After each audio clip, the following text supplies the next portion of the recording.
I'm Matt, and welcome to the Good Trouble Show. Abraham Lincoln once said, "Democracy is the government of the people, by the people, for the people." When the Pentagon is lying to the public, the government is no longer for the American people, it's for its self-interests and the military-industrial complex. Senate Majority Leader Chuck Schumer had this to say on the Senate floor. While it's not related to China, House Republicans are also attempting to kill another common-sense bipartisan measure passed by the Senate, which I was proud to co-sponsor with Senator Rounds as the lead sponsor, to increase transparency around what the government does and does not know about unidentified aerial phenomena. Unidentified aerial phenomena generate intense curiosity for many Americans, and the risk for confusion and misinformation is high if the government isn't willing to be transparent. The measure I championed with Senator Rounds would create a board, just like we did with the JFK assassination records, to work through the declassification of many government records on UAPs. This model's been a terrific success for decades. It should be used again with UAPs, but once again, House Republicans are ready to kill this bipartisan provision. Senator Schumer and Republican Senator Mike Rounds introduced the Unidentified Anomalous Phenomena Disclosure Act of 2023 to be included in the National Defense Authorization Act. This legislation, 63 pages in length, would force the government, particularly the Pentagon, to come clean with Congress and the American people regarding what it knows about UAPs, otherwise known as UFOs. The proposed federal law would create a UAP advisory board in the White House, whose members are appointed by the President of the United States to review what the government knows about the UAP phenomenon and recommend to the President what is released to the public.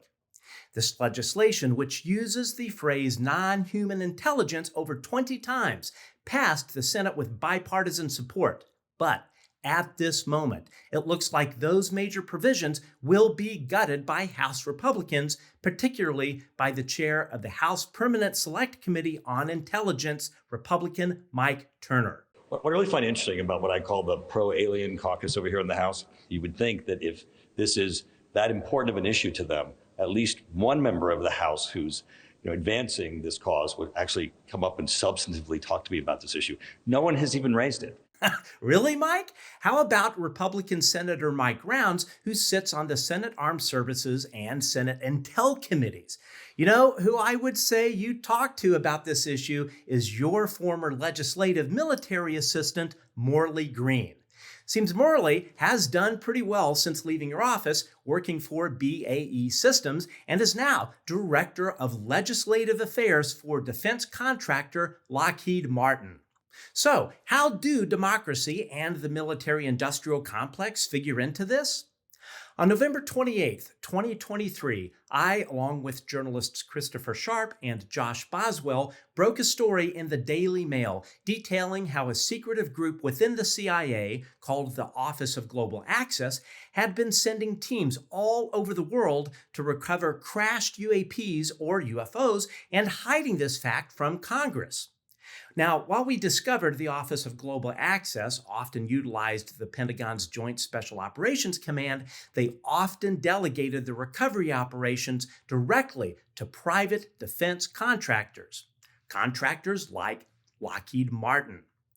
At the direction of the CIA, these contractors would send their teams to secure, recover, and transport these vehicles of unknown origin back to their facilities to study, reverse engineer, and ultimately profit from their discoveries. These same contractors donate large sums of money to people in Congress on both sides of the aisle, exerting influence on some politicians more than others. So this should all lead us to ask this question. Are we living under a democracy? A democracy where Undersecretary of Defense Kathleen Hicks can hide the true nature of a particular special access program from Congress.